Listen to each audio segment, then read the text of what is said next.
কৃপালু গুৰুমূৰ্তি বাপ বান্ধৱ ভকত বৈষ্ণৱ সমস্ত আপোনাক সব আজি সাধু সন্ত মহন্তৰ আমি চৰণত ভক্তিপূৰ্ণ সেৱা জনাইছো।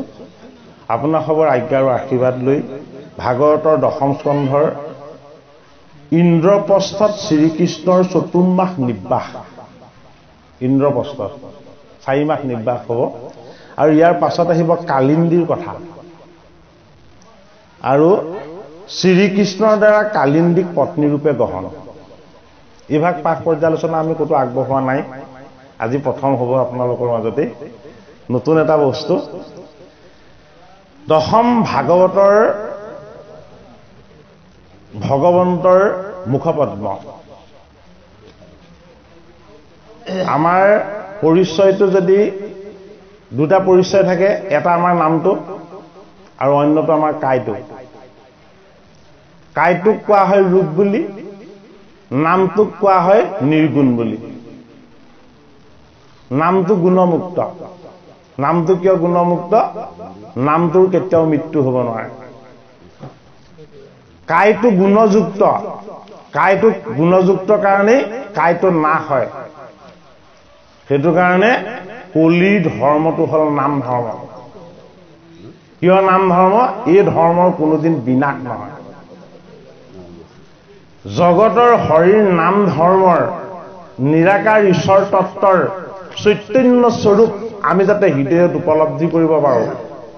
ভগৱন্তই দাপৰৰ অন্তত কলিত ভাগৱতৰ একাদশ স্কন্ধত উদ্ধৱ মহন্তক কৈছে, এইদৰে তুমি মোক আৰু কৃষ্ণৰ ৰূপত দেখা নাপাবা। তুমিয়েই নহয়, মোৰ কোনো ভকতেই মোক এই ৰূপত আৰু দেখা নাপাব। হে উদ্ধৱ মহন্ত, ইয়াৰ পাছত মোক কেৱল নিৰ্গুণ ৰূপত দেখা পাব, কিন্তু এটা ৰূপত মোক ভকতে প্ৰত্যক্ষ কৰিব পাৰিব। সেই ৰূপটো কি ৰূপ? বাংময় ৰূপ, ভাগৱত ৰূপ। সেইটো কাৰণে তেওঁ উদ্ধৱৰ আগত ভাগৱতত প্ৰৱেশ হৈ দেখালে। এই ভাগৱত যদিও বৈকুণ্ঠৰ শাস্ত্ৰ, এই শাস্ত্ৰত ভগৱন্তই বাংময় মূৰ্তিৰ ৰূপ ধাৰণ কৰি ইয়াৰ দ্বাদশটা স্কন্ধত তেখেতৰ নিৰ্গুণ দেহৰ দ্বাদশটা অংগ কৰি তেখেতে নিজেই ধাৰণ কৰিছে। সেইটো কাৰণে দশম স্কন্ধ ভাগৱত ভগৱন্তৰ মুখপদ্ম। ভগৱন্তৰেই নহয়, সকলোৰে মুখখন চালে ৰূপটো, চেহেৰাটো যে এখেত দেখিবলৈ এনেকুৱা এটা আমাৰ ধাৰণা আহি যায়। এতিয়া ভাগৱত শাস্ত্ৰৰনো চেহেৰাটো কেনেকুৱা, ৰূপটো কেনেকুৱা, ভগৱন্তৰ স্বৰূপটোনো কেনেকুৱা?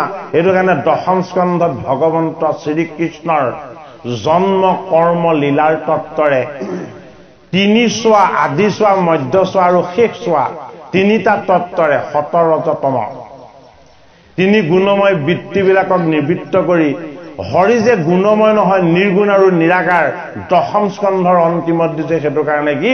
নিৰ্গুণ ঈশ্বৰৰ নিৰাকাৰ তত্ত্ব বেদস্তুতি। বেদস্তুতি হ'ল ঈশ্বৰৰ ৰহস্য। আৰু এই ৰহস্যযুক্ত ঈশ্বৰজনক কোনেও জানি বুজি যদিও শেষ কৰিব নোৱাৰে, ভকতে ভাগৱতৰ যোগেদি তেখেতক অনুভৱ কৰিব পাৰে। এতিয়া ইন্দ্ৰপ্ৰস্থত শ্ৰীকৃষ্ণৰ 4 মাহ নিৰ্বাস, কিয়নো 5 মাহ নহল, সময়টোও বান্ধি দিলে। গতিকে আমি পদৰ মাজলৈ যাওঁ। হে হেন শুনি নাৰায়ণে মহাৰং গচিত্ৰে, এই বাৰিষাৰ চতুৰ্মাস বঞ্চিলা তহিতে, এ ৰাজা যুধিষ্ঠিৰে ৰাখিলন ঠিক কৰি, এ কতদিন মোৰ ৰাজে ৰহিও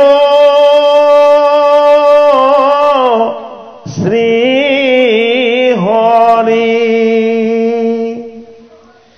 ইন্দ্ৰপ্ৰস্থ নগৰৰ যতনৰ নাৰী, সবাৰো নয়নানন্দ জানয় মুৰাৰী, এ পাণ্ডৱক লাগি কৃষ্ণে সজাইলা নগৰ, বিশ্বকৰ্মা বুলিয়া দেখিলা সুৰেশ্বৰ যে তীক্ষণে কৃষ্ণে মাত্ৰ কৰিল আদেশ তাবকখনে নিৰ্মিলন্দ নগৰ বিশেষ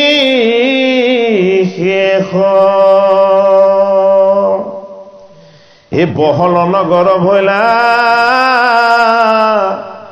দেখি বিপৰীত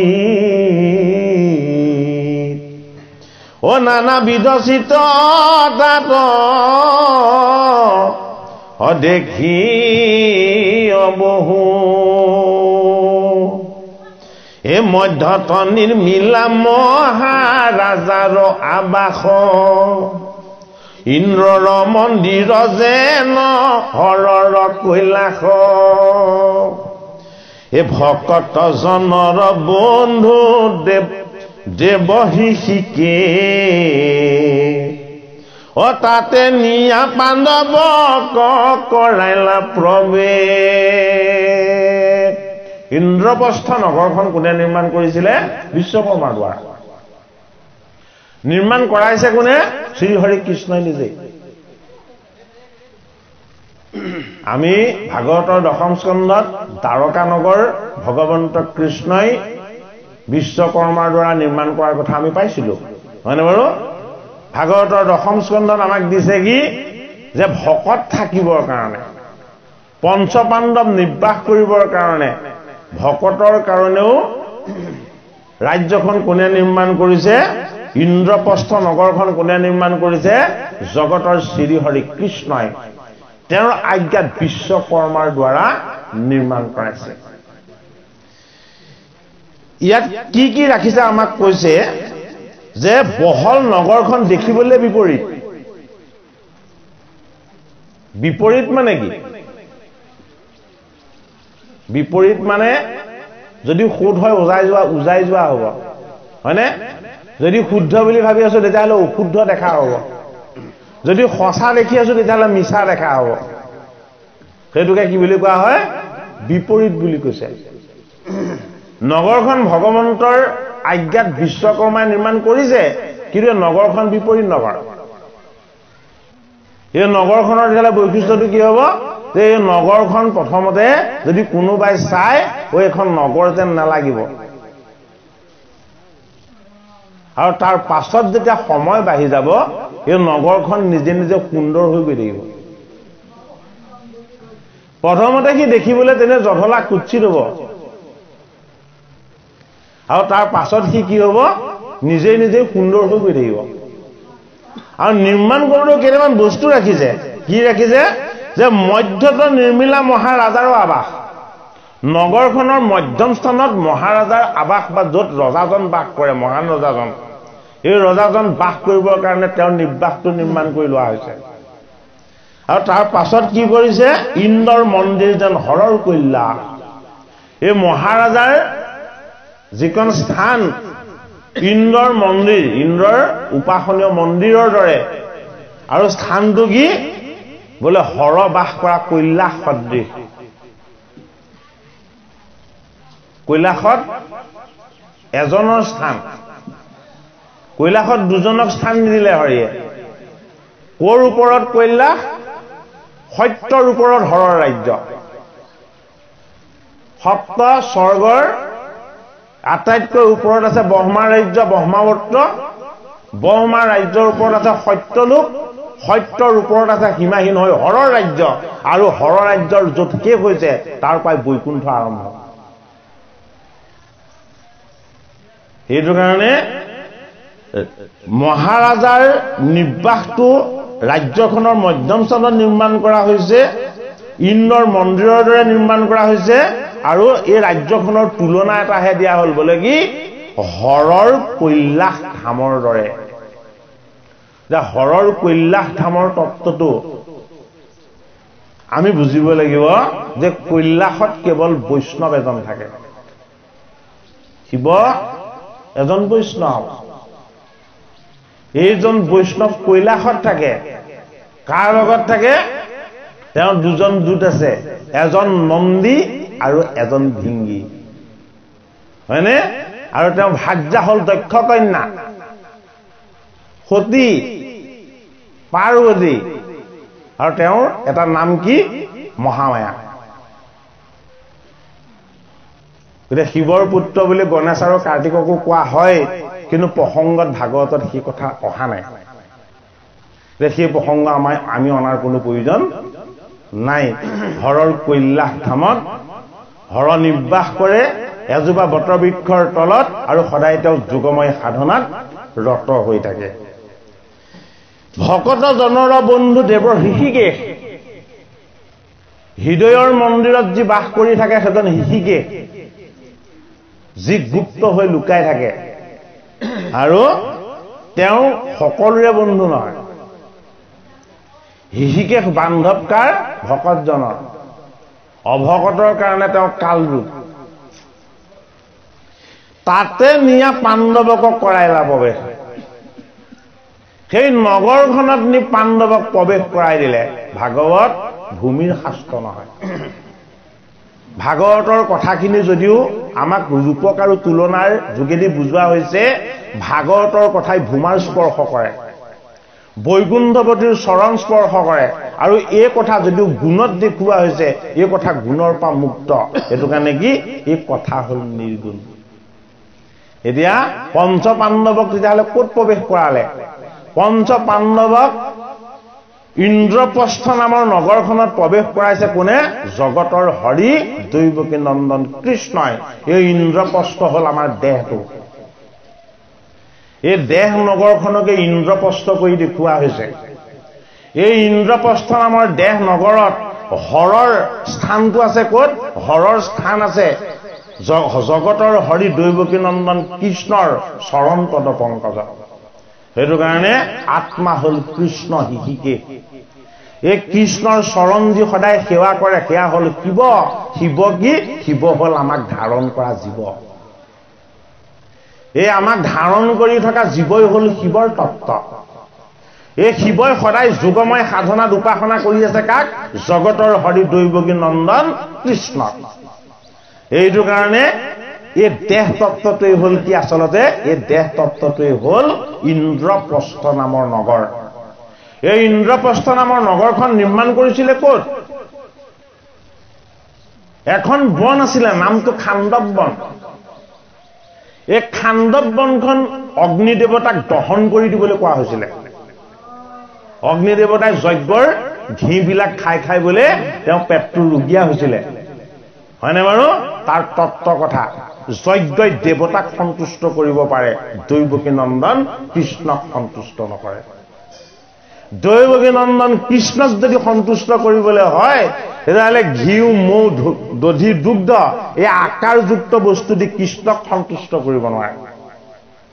দধি এক প্ৰতীক, ঘি এক প্ৰতীক।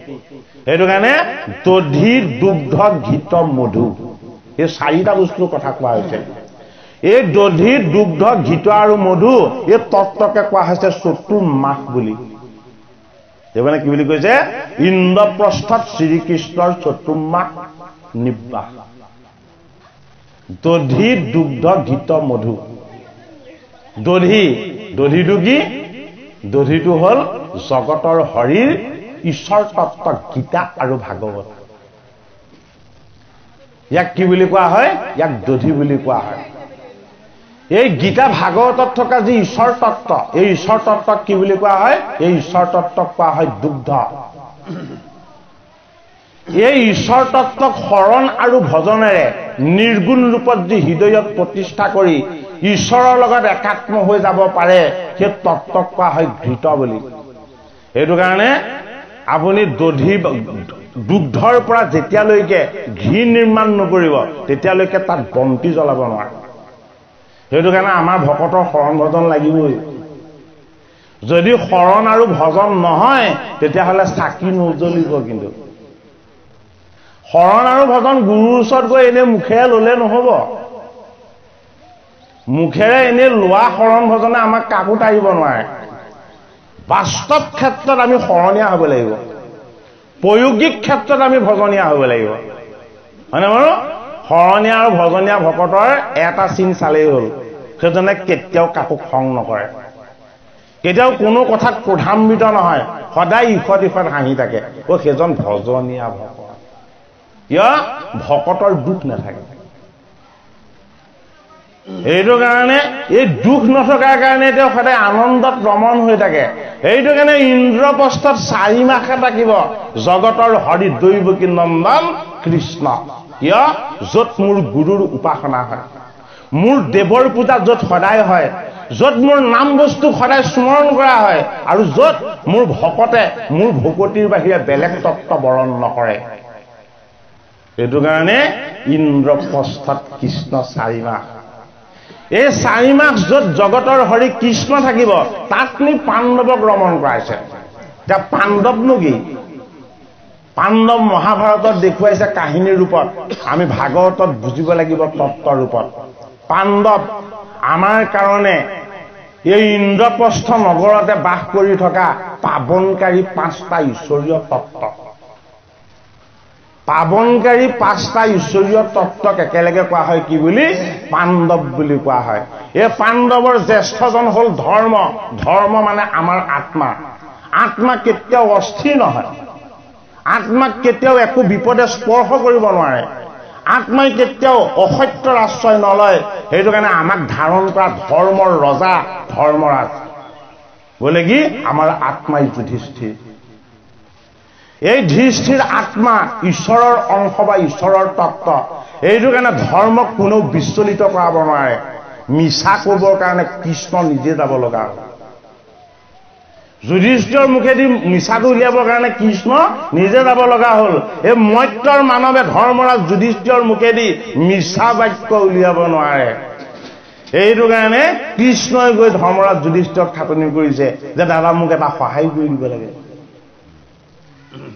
আৰু আজি কেশৱকো মোৰ সহায়ৰ প্ৰয়োজন হ'ল। বোলে হয় দাদা, আপোনাৰ এটা সহায় লাগে। বোলে কি সহায় লাগে? বোলে আপুনি এটা মিছা মাতিব লাগিব। নাই নাই, সেইটো নহ'ব। তুমিতো জানাই মই মোৰ পিতৃৰ আজ্ঞা আৰু মাতৃৰ আজ্ঞা মই জীৱনত কোনোদিন ব্ৰত ৰূপেৰে গ্ৰহণ কৰাৰ পৰা মই আজিলৈকে ভংগ কৰা নাই। মোৰ মাতৃ কুন্তীৰ আজ্ঞা, হে ধৰ্মপুত্ৰ তুমি কেতিয়াও কোনোদিন অসত্য নকবা, আৰু মই আজিলৈকে অসত্য কোৱা নাই। হে কেশৱ, তুমি অনুগ্ৰহ কৰিলেও মই মিছা মাতিব নোৱাৰিম। বোলে কিয়? মোৰ মাতৃৰ আজ্ঞা লাগিব, হয়নে বাৰু? আৰে মাতৃটো তোমাৰ মাতৃ, মইতো তোমাৰ কাৰণে আজি ঈশ্বৰ, মই অতিথি। অতিথি কি? ঈশ্বৰ। গতিকে মাতৃৰ আজ্ঞা বাদ দিয়া, আজি অতিথিৰ আজ্ঞা পালন কৰা। বোলে কি? তুমি এদিন মিছা মাতিব লাগিব। বোলে মই মিছা মাতিব নোৱাৰিম। কৃষ্ণ গোটেই দিনটো ধৰ্মৰাজৰ লগত যুদ্ধই কৰি আছে বাক্যৰে, তুমি মিছা মাতিবই লাগিব। বাক্য যুদ্ধ, অন্তিমত জয় কাৰ হ'ব? ভগৱানক কোনোবাই হৰুৱাব পাৰিব জানো? কোনেও নোৱাৰে। গোটেই দিনটো শেষ হ'বৰ হৈ গ'ল, ধৰ্মৰাজৰ অন্ন ল'বৰ সময় হৈ গ'ল, আৰু গোসাঁইকো সেৱা কৰিবৰ সময় হ'ল। বোলে হে কেশৱ, ৰাতিপুৱাৰ পৰা গধূলিলৈকে তুমি মোৰ লগতে বাক্য যুদ্ধতে লাগি থাকিলা। মই নোৱাৰো মিছা ক'ব, আৰু তুমি মিছা কোৱাব বিচাৰি আছা। তোমাৰ ইচ্ছাটোৱে সত্য হওক, মোৰ ইচ্ছা মই ত্যাগ কৰিলো। মোৰ সমস্তখিনি আজিৰ পৰা মই তোমাক অৰ্পণ কৰিলো, যিহেতু তুমি মোক মিছা ক'বলৈ বাধ্য কৰিলা। কোৱা এতিয়া মই কি মিছা কথা ক'ব লাগে? বোলে বাক্যটো লৈ থৈছো, যেতিয়া প্ৰয়োজন হ'ব তেতিয়া মই ইংগিত দিম। মই আজি তোমাৰ পৰা বাক্যটো লৈ থলো, কাৰণ ধৰ্মৰাজে বাক্য দিলে কেতিয়াও এৰিব নোৱাৰে, হয় নে বাৰু? আমাৰ আত্মা কি ঈশ্বৰক বাক্য দি আহিছিলে।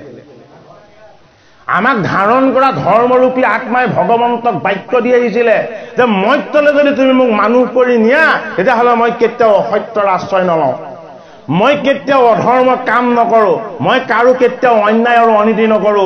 হে জগতৰ হৰি, মই যদি নৰৰূপেৰে জীৱন পাওঁ, তেতিয়াহ'লে মই কেৱল তোমাক সেৱা কৰিম, তোমাক পূজা কৰিম, আৰু তোমাক উপাসনা কৰিম। হয়নে? ধৰ্মৰাজে সেয়াই কৰিলে। কিন্তু এদিনটো মিছা মাতিব লগা হ'বই, কাৰণ এইটো মিছা দেহ। এই মিছা দেহৰ জড়তাৰ বন্ধনৰ পৰা মুক্ত হ'বলৈ হ'লে এই দেহৰ যে কোনো মূল্য নাই, বাক্যত থকা শক্তি, ঈশ্বৰীয় শক্তি, এই শক্তি আটাইতকৈ শক্তিশালী। তাক পৰীক্ষা কৰিবৰ কাৰণে ভগৱান কৃষ্ণই এদিন মিছাও কোৱালে, হয়নে? অস্বস্থমা হক বুলি যেতিয়াই শুনিলে কৃষ্ণই আঙুলি দাঙি দিলে, দাদা এতিয়া তোমাৰ সময় আহি গ'ল, কিন্তু এতিয়া তুমি কিন্তু বিচলিত হ'ব নোৱাৰিবা, হয়নে বাৰু? দ্ৰোণাচাৰ্যই যেতিয়া গৈ সুধিলে, ধৰ্মপুত্ৰ অস্বস্থমা হক, ধৰ্মপুত্ৰই কি কৰিব? কথা দিয়া আছে কৃষ্ণক। কৃষ্ণই ধৰ্মৰ ফালে চাই মিচিক মিচিক হাঁহি আছে, তুমি কিন্তু বাক্য দি থৈ যা। অস্বস্থমা হত বুলি কবলৈহে পালে গোসাঁয়ে পাঞ্চজন্য শংখ বজাই কাৰো মাত কোনেও নুশুনা কৰি দিলে, হয়নে বাৰু? ইটি গজ বুলি বাহু জোকাৰি জোকাৰি ধৰ্মৰাজ যুধিষ্ঠিৰে কৈ থাকিলে, কিন্তু নুশুনিলে। আৰু যুধিষ্ঠিৰ ৰথত যেতিয়া বহি পৰিলে, দেখিছে ৰথৰ চকাকেইটা ভূমিত এফুট সোমাই আছে। ধৰ্মৰাজ যুধিষ্ঠিৰৰ ৰথখন কুৰুক্ষেত্ৰৰ যুদ্ধত সদায় এফুট ওপৰত দুলি থাকে, ভূমিক স্পৰ্শ নকৰে, ভূমিৰ পৰা ওপৰত সদায় অৱস্থান কৰি থাকে। আৰু যেতিয়াই কৃষ্ণই মিছা কথাটো কোৱাই দিলে, ভূমিয়ে এফুট সেই ৰথৰ চকা কাষ কৰি দিলে। হাঁহি হাঁহি কৃষ্ণই কৈছে, ধৰ্মৰাজ সঁচা আৰু মিছাৰ তুমি পৰীক্ষাটো চাই লোৱা। এই ধৰ্মৰাজে যদি মিছা নকলেহেঁতেন, মই এই পৃথিৱীত সত্য কেনেকে প্ৰতিষ্ঠা কৰিলোহেঁতেন? মিছা কথাই কিমান পাপ আনিব পাৰে মই তোমাৰ দ্বাৰা দেখালো। মই সৃষ্টি কৰা মানৱে যাতে কেতিয়াও মিছাৰ আশ্ৰয় নলয়। সত্য আমাৰ আত্মা, এই আত্মাৰূপী ঈশ্বৰ তত্ত্ব য'ত আছে তাৰ পৰা কেতিয়াও অসত্য প্ৰকাশ হ'ব নালাগে। এই সত্যত আশ্ৰিত বস্তুটো কি? আমাৰ বুদ্ধি। এই বুদ্ধি হ'ল ভীম। সেইটো কাৰণে ভীম কি? ভীম হ'ল আত্মবুদ্ধি। সেইটো কাৰণে ভীমতকৈ বলৱান কোনো নাই। বুদ্ধিতকৈ বল কাৰ আছে? সৎবুদ্ধিতকৈ উপকাৰ কিহে দিব পাৰিব? সেইটো কাৰণে ভীম মানে কি? ভীম মানে উদাৰ আৰু বিশাল। উদাৰ আৰু বিশাল বস্তুটোৱেই হ'ল আমাৰ আত্মবুদ্ধি। এই আত্মবুদ্ধি যেতিয়া ঈশ্বৰ তত্ত্বৰ লগত এক হ'ব, তেতিয়া তাক কয় ঈশ্বৰীয় অন্তৰংগ হৃদয়ৰ অনুৰাগ।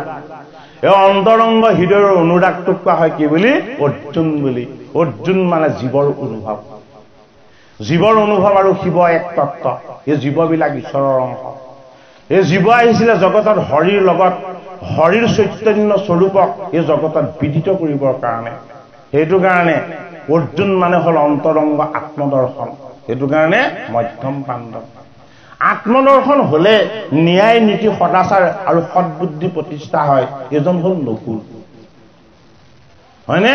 ন্যায় নীতি আৰু সৎবুদ্ধি য'ত প্ৰতিষ্ঠা হয় তাত সদায় সৎসংগ লাভ হয়, তাত সদায় সহিষ্ণুতা থাকে, তাত সত্য উদাৰ আৰু ঈশ্বৰ তত্ত্বৰ সদায় প্ৰকাশ হৈ থাকে। সেইটো কাৰণে সহদেৱ।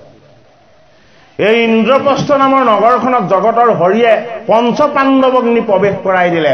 পঞ্চপাণ্ডৱৰ 5টা তত্ত্ব আমাৰ দেহ তত্ত্বত সদায় আছে।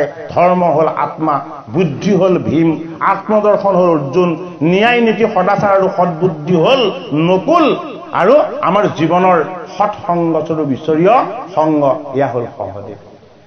এই 5জন পাণ্ডৱক ইন্দ্ৰপ্ৰস্থ নামৰ আমাৰ দেহ তত্ত্বত আমি যেতিয়ালৈকে প্ৰৱেশ কৰাব নোৱাৰিম, তেতিয়ালৈকে এয়া হ'ল বৈষ্ণৱ, সেয়া হ'ল বিষ্ণু। বিষ্ণু আৰু বৈষ্ণৱ য'ত একেলগে থাকে সেই নগৰখনৰ নাম ইন্দ্ৰপ্ৰস্থ। এখনৰ নাম হস্তিনাপুৰ, হয়নে বাৰু? হস্তিনাপুৰৰ ৰজা কোন? হস্তিনাপুৰৰ ৰজা হ'ল ধৃতৰাষ্ট্ৰ। যুদ্ধত জয় সাব্যস্ত কৰি যদিও হস্তিনাপুৰ ধৰ্মৰাজে ললে, কিন্তু সেই ৰাজ্যৰ ৰাজকীয় আসনত কাক বহুৱাই থলে? ধৃতৰাষ্ট্ৰকে বহুৱাই থলে। যে তুমি মোৰ পিতৃ, তুমি মোক যি আজ্ঞা কৰিবা মই তাকেই মানিম। মই মোৰ ইচ্ছাৰে ৰাজ্য শাসন নকৰো, হয়নে? মোৰ পিতৃৰ স্থানত মই তোমাকেই ৰাখিছো। আৰু মাতৃক গান্ধাৰীৰ দৰে গান্ধাৰীক কি কৰে? নিজৰ মাতৃ সমমৰ্যাদা দিয়ে। এতিয়া ধৰ্মৰাজৰ বিচাৰত কোনোদিন উচ্চ নিচ্চ ভেদাভেদ যে ভাৱ নাই, আমি মহাভাৰতৰ যোগেদি এই কথাটো পাইছো। জগতৰ হৰি দৈৱকী নন্দন কৃষ্ণই নিৰ্গুণ নিৰাকাৰ ঈশ্বৰ তত্ত্বৰ যি ঈশ্বৰীয় লীলা এই ভাগৱত শাস্ত্ৰত কৰিছে, আমাক দেখাব বিচাৰিছে। আমাৰ এই দেহেই হ'ল ইন্দ্ৰপ্ৰস্থ। এই ইন্দ্ৰপ্ৰস্থ নামৰ দেহ নামৰ এই নগৰখনত আত্মা ঈশ্বৰ কৃষ্ণই হ'ল হৃষিকেশ। হয়নে? এই হৃষিকেশ য'ত আছে তাত ধৰ্মীয় গুণবিলাক এই পঞ্চপাণ্ডৱৰ দৰে আমি অনুশাসন নীতি নিয়ম আৰু সংস্কাৰৰ দ্বাৰা আমি সৰ্বদা সংৰক্ষণ কৰি ৰাখিব লাগিব। সেইটো কাৰণে 4 মাহ কৃষ্ণ তাত বাস কৰিছে, হয়নে? আমিও 4 মাহেই বাস কৰোঁ। যদিও আমি বছৰ যুগ কাল এই সময়বিলাক যদিও আমি বান্ধি লৈছো, এই 4 মাহ কি যেতিয়ালৈকে ঈশ্বৰ থাকিব তেতিয়ালৈকেহে আমি থাকিম। ঈশ্বৰ যিদিনাখন আমাৰ পৰা আঁতৰিব সেইদিনাখনৰ পৰা আমি কেতিয়াও ইয়াত থাকিব নোৱাৰো। জড় বস্তুবিলাক জগতৰ হৰিয়ে চৈতন্য কৰি ৰাখে। সেইটো কাৰণে জগতৰ হৰিয়ে চৈতন্য কৰি ৰাখিছে আমাৰ প্ৰত্যেকৰে এই দেহটো। এই দেহ নামৰ ইন্দ্ৰপ্ৰস্থ নগৰখনক আমি যাতে ঈশ্বৰ ক্ষেত্ৰ কৰি সদায় শুদ্ধ কৰি পবিত্ৰ কৰি সংস্কাৰী কৰি ৰাখিব পাৰো, 10ম স্কন্ধত কৃষ্ণই সেইটো কাৰণে তেওঁ লীলাৰ তত্ত্বৰে বুজালে যে তোমাৰ পৰা মই পৃথক নহয়, তোমাৰ পৰা মই ভিন্ন নহয়, তোমাৰ পৰা মই বিচ্ছেদ নহয়। য'ত তুমি ময়ো তাতেই, আৰু য'ত মই তুমিও তাতেই। এই অনুভৱ যাতে আমি কৰিব পাৰো ভাগৱত শাস্ত্ৰ শ্ৰৱণ কীৰ্তনৰ দ্বাৰা। সেইটো কাৰণে কথাখিনি কাহিনীত দিছে, কাহিনীত বুজিলেও পুণ্য লাভ হ'ব। যদি আমি পৰমাৰ্থিক তত্ত্বৰে যদি অনুভৱ কৰিব পাৰো তেতিয়াহ'লে ঈশ্বৰৰ চৰণ স্পৰ্শ হ'ব।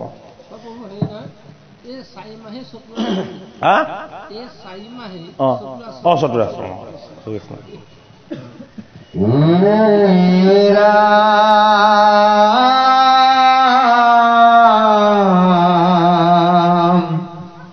পৃথিবীর ইন্দ্র হইল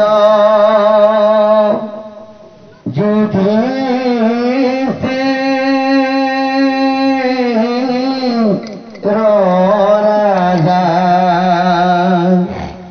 পরমে মিত্র করে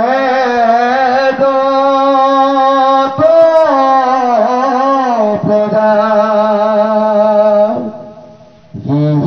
বেলা অগ্নিয়াসী অর্জুনর থান ইন্দ্র খান্দব বন মাগিরন্তরা অজিরে খান্দব বন অগণিকপতি কৃষ্ণ হইল অর্জুনর রথর সারথি। এই ইন্দ্রয়াসী যুদ্ধ কৰি লন্তম ৰতানে ও কৃষ্ণৰ প্ৰসাদে সুখে জিনিলা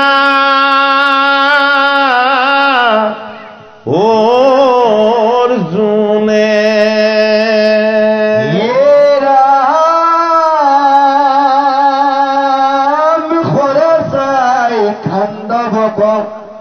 ঢাকিল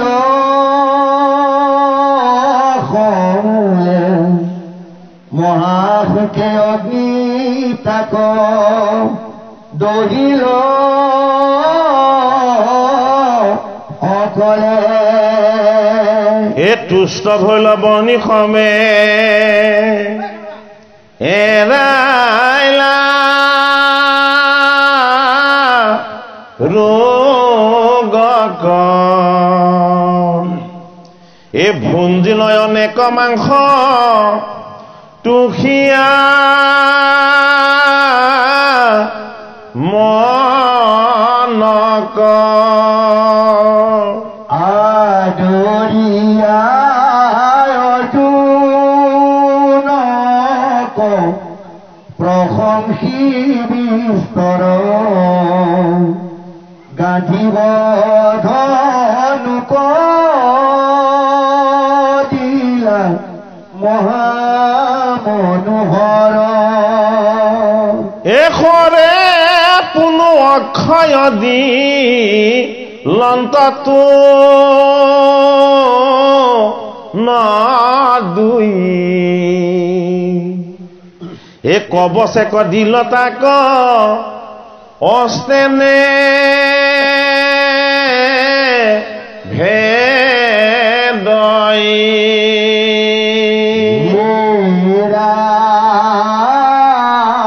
ৰথে কদিল আৰু শুক্ৰচাৰি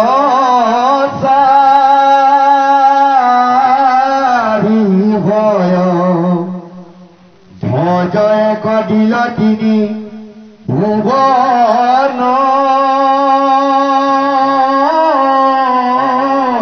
বিজয়ী অৰ্জুন আমাৰ জীৱ সেইটো কাৰণে এই জীৱ আত্মাৰ তত্ত্বই হ'ল অৰ্জুন হয়নে এই অৰ্জুন নামৰ জীৱটোক সদায় চলাই থাকে কিহে ঈশ্বৰে কৃষ্ণই আত্মাই পৰমাত্মাই সেইটো কাৰণে পৰমাত্মা হ'ল কৃষ্ণ কৃষ্ণ কি কৃষ্ণ শ্যাম সুন্দৰ আমি যে শ্যাম সুন্দৰ বুলি কওঁ তাৰ অৰ্থটোনো কি যিজনৰ সৌন্দৰ্য কোনোদিন কম বেছ নহয় যিজনৰ সৌন্দৰ্য সদায় অখণ্ডিত সচ্চিদানন্দ পৰমানন্দ পৰম তত্ত্ব যিজনৰ সৌন্দৰ্য সকলোৱে লাভ কৰিব পাৰে তেওঁ কৃপাত সেইটো কাৰণে তেওঁ কি তেওঁ সচ্চিত আনন্দ সেইটো কাৰণে সচ্চিদানন্দ সৎ মানে হ'ল আত্মা চিত মানে হ'ল আত্মবুদ্ধি ঈশ্বৰ তত্ত্ব ৰহস্য এই আত্মা আৰু ৰহস্য য'ত এক হৈ আছে সেই তত্ত্ব হ'ল পৰমাত্মা পৰম তত্ত্ব সেইটো কাৰণে কৃষ্ণৰ এটি নাম সচ্চিদানন্দ কৃষ্ণ শব্দৰ অৰ্থই হ'ল আনন্দ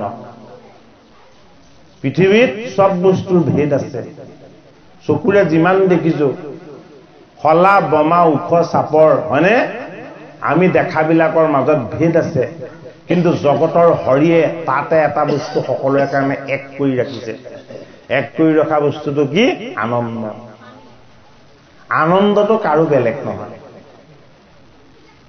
আনন্দৰ উপায় বেলেগ হ'ব পাৰে আনন্দৰ স্বৰূপ বেলেগ হ'ব পাৰে কিন্তু আনন্দ মানে আনন্দই এই আনন্দ যদি কেনেবাকে ঈশ্বৰমুখী হৈ ঈশ্বৰৰ চৰণ স্পৰ্শ কৰিব পৰা হয় তেতিয়াহ'লে তাক কোৱা হয় কি বুলি পৰমানন্দ যিটো আনন্দৰ কোনোদিন ক্ষয় নহয় অৰ্জুন কি হ'ল এই জীৱটোক জগতৰ হৰিয়ে এখন ৰথ দিব এই ৰথখন কেতিয়া দিব খাণ্ডৱ বনখন দহন কৰি দিব লাগিব এই খাণ্ডৱ বননো কি লোভ মোহ কাম ক্ৰোধ দম্ভ দেশ অহংকাৰ ঘৃণা তৃষ্ণা ভয় এই বেয়া বৃত্তিবিলাকক একেলগে খাণ্ডৱ বুলি কোৱা হয় লোভত পৰাৰ লগে লগে কি হ'ব মোহ আহি যাব মোহত পৰাৰ লগে লগে কি আহিব কামনা আহি যাব হয়নে কামনা অহাৰ লগে লগে কি আহিব দম্ভ আহি যাব দম্ভ অহাৰ লগে লগে দেশ আহি যাব ইটোৰ লগত সিটো যোগ হৈ হৈ গৈ থাকে সেইটো কাৰণে এই বনখনৰ নামটো কি বন খাণ্ডৱ বন এই খাণ্ডৱ বনখনক কি কৰিলে অৰ্জুনে তেওঁ শৰেৰে সৈতে গোটেইখনক ঢাকি পেলালে অৰ্জুনৰ শৰবিলাকনো কি অৰ্জুনৰ শৰবিলাক হ'ল লক্ষ্য লক্ষ্য বস্তুটোকে শৰ বুলি কোৱা হৈছে অৰ্জুনৰ শৰবিলাকৰ লক্ষ্য কি অৰ্জুনৰ শৰবিলাকৰ লক্ষ্য হ'ল কৃষ্ণৰ চৰণ যে মই যিমান শৰ নিক্ষেপ কৰিছো সকলো তোমাৰ চৰণলৈকে এৰি দিছো তোমাৰ চৰণত পৰা বস্তুবিলাক সব গুণৰ পৰা মুক্ত হৈ নিৰ্গুণ হৈ যায় সেইটো কাৰণে কি হ'ল অগ্নি হ'ল আত্মা এই আত্মাকে ঢাকি ৰাখিছে কিহে অজ্ঞান অবিদ্যা এই দেহৰ তিনি গুণময় তত্ত্বই সেইটো কাৰণে চাৰিটা ঘোঁৰাৰ কথা কৈছে অৰ্জুনৰ কপিধ্বজ ৰথত 5টা ঘোঁৰা বুলিও বহুতে কয় কিন্তু ভাগৱতে যিটো কৈছে আমি সেইটো শুদ্ধ বুলি ভাবিব লাগিব অৰ্জুনৰ কপিধ্বজ নামৰ ৰথত ঘোঁৰা 4টাহে দেখুওৱা হৈছে ভাগৱতত গতিকে এই 4টা ঘোঁৰা কি চিত্ত বুদ্ধি মন আৰু অহংকাৰ এই চাৰিটাই হ'ল অৰ্জুনৰ ৰথৰ ঘোঁৰা সেইটো কাৰণে এই ঘোঁৰাকেইটাত সদায় লেগাম ধৰি থাকিব কোনে বাসুদেৱ কৃষ্ণই ঘোঁৰাকেইটাৰ লেগাম ধৰিব কিয় লেগাম ধৰিব অকল লেগামেই নহয় হাতত এডাল চামৰাৰ চাবুকো ল'ব মূৰত এটা গুটি বান্ধি থোৱা থাকিব সেইটো গাত পৰিলে বৰ দুখ পায় হয়নে সেই চাবুকডালো বাসুদেৱ কৃষ্ণক অৰ্পণ কৰিব কেতিয়া যেতিয়া কুৰুক্ষেত্ৰৰ যুদ্ধলৈ যাব এতিয়াই নহয় কিন্তু এতিয়া ৰথখন মাত্ৰ উপহাৰ দিছে হয়নে গতিকে ঘোঁৰা আমাৰ দেহৰ জ্ঞান ইন্দ্ৰিয় হয় আমাৰ দেহৰ কৰ্ম ইন্দ্ৰিয় হয় যদি আমি ৰূপক বা ইয়াৰ উপমা চাওঁ এই ইন্দ্ৰিয় কেইটাৰ চঞ্চলতাক দূৰ কৰিবলৈ হলে কৃষ্ণ বস্তুত আশ্ৰয় ল'ব লাগিব সেইটো কাৰণে কৃষ্ণই কি কৰিব কৃষ্ণই যদি কেনেবাকে লেগামডাল ধৰিবলৈ হয় তেতিয়াহ'লে এই মনটো বেয়াৰ ফালে নাযাব বেয়া বস্তুৰ ফালে নাযাব বেয়া চিন্তাৰ ফালে নাযাব আৰু বেয়া ভাৱৰ ফালে নাযাব মনটোক যদি কৃষ্ণমুখী কৰি ইয়াক যদি সংযমৰ অংকুশ লগাই দিব পৰা যায় হয়নে গতিকে চাবুকডাল কি চাবুকডাল হ'ল বিবেক বুদ্ধি কৃষ্ণত শৰণাপন্নজনৰ বিবেক আৰু বুদ্ধি কি ঈশ্বৰমুখী সেইটো কাৰণে পৰৰ অন্যায় পৰৰ চুৰি পৰৰ হৰণ ইত্যাদি বিলাক ভগৱন্ত কৃষ্ণত শৰণাপন্ন কোনেও কৰা নাই কৃষ্ণৰ ভকত কি কৰিছে কৃষ্ণৰ ভকতৰ স্বৰূপক দেখুৱাই দিছে বোলে কি বোলে মোতকে তেওঁলোকৰ স্থান ওপৰত বোলে কিয় ওপৰত বোলে মই নৰ হৈ অৱতাৰ লওঁতে কিছুমান লীলা কৰিছো যিবোৰ কলে হাঁহি উঠে হয়নে বাৰু মই নৰ হৈ লীলা কৰোঁতেও কিন্তু মোৰ ভকত সংযমতে আছে মোৰ ভকতে সংযম কোনোদিন কেতিয়াও এৰা নাই সেইটো কাৰণে ভাগৱত ৰসময় ভূপতিৰ ৰহস্য তত্ত্ব এই ৰহস্য তত্ত্বত আমাক বুজাইছে যে অৰ্জুনক এখন ধেনু দিলে এই ধেনুখনৰ নাম ৰখা হ'ল কি গাণ্ডীৱ হ'ল আমাৰ বৃত্তি গাণ্ডীৱ কি গাণ্ডীৱ জীৱৰ বৃত্তি আৰু দুটা টুন দিছে হয়নে এই দুটা টুনত কি থাকিব এটাত ভাল থাকিব এটাত বেয়া থাকিব এটাত সঁচা থাকিব এটাত মিছা থাকিব এটাত সত্য থাকিব এটাত অসত্য থাকিব আৰু এটাত যদি ধৰ্ম থাকে তেতিয়াহ'লে অন্যটোত অধৰ্ম থাকিব দুটা টুন দিছে কেৱল এটা দিয়ে সমস্যা সমাধান কৰি দিব পাৰিলেহেঁতেন কেৱল ন্যায় নীতি সদাচাৰ আৰু ধৰ্মৰ টুনটো দি দিব পাৰিলেহেঁতেন হয়নে কিন্তু তেওঁ টুন দুটা দিছে বোলে কি মই দুইটা সমানে দিম বাছি লোৱাটো তোমাৰ সিদ্ধান্ত হ'ব তুমি কোনটো বাছি লোৱা এইটো তোমাৰ সিদ্ধান্ত হ'ব বোলে কি যদি তুমি মোৰ চৰণমুখী হৈ যোৱা তেতিয়াহ'লে মই তোমাক ধৰ্মৰ ফালটো দি থাকিম আৰু মুঠ যদি কেনেবাকে খন্তেক সময়ো পিঠি দিবলৈ হয় তাৰ পৰিণতি কি হ'ব মই পাণ্ডৱৰ বংশতে দেখুৱাম হৰি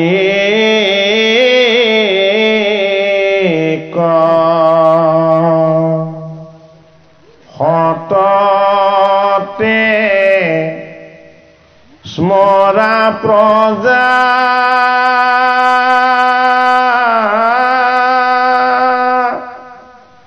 অহৰিহে সমস্ত ধৰ্ম ৰাজা এ হৰি সুমৰণে সিজয় পুণ্য কি কৰ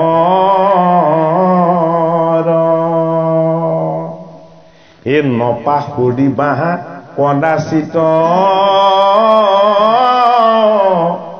এই শুনা কথা ইটো বিপৰীত এই হৰি পাহৰিলে সি যে পা পনিৰন্তৰ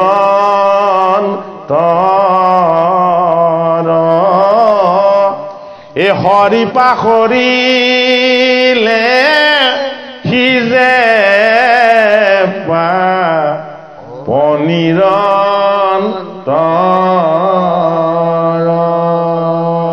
এতিয়া প্ৰমাণটোও দিলে হৰিক হঠাতে স্মৰা পজা হৰি সমস্তে ধৰ্মে ৰাজা হৰি সুমৰণে সিজয় পুণ্য কিংকৰ হৰিক প্ৰতি নিয়ত প্ৰতি মুহূৰ্ততে সদায় কোনে চিন্তা কৰিছিলে মাতৃ কুন্তি আৰু তেওঁৰ ধৰ্মপুত্ৰই প্ৰতি নিয়ত চিন্তা কৰিছিলে কিয় হৰি হল সমস্ত ধৰ্মৰ ৰাজা এই কথাটো জানিছিলে এই হৰিক যদি কেনেবাকৈ অকণমান পাহৰিবলৈ হয় তেতিয়াহ'লে ক্ৰমান্বয়ে পাপৰ গহ্বৰলৈ জীৱ সোমাই সোমাই গৈ থাকিব তাৰ প্ৰমাণ হৰিক এদিনৰ কাৰণে নহয় খন্তেক সময়ৰ কাৰণে পাহৰিছিলে কোনে পাণ্ডৱৰ নাতি পৰীক্ষিতে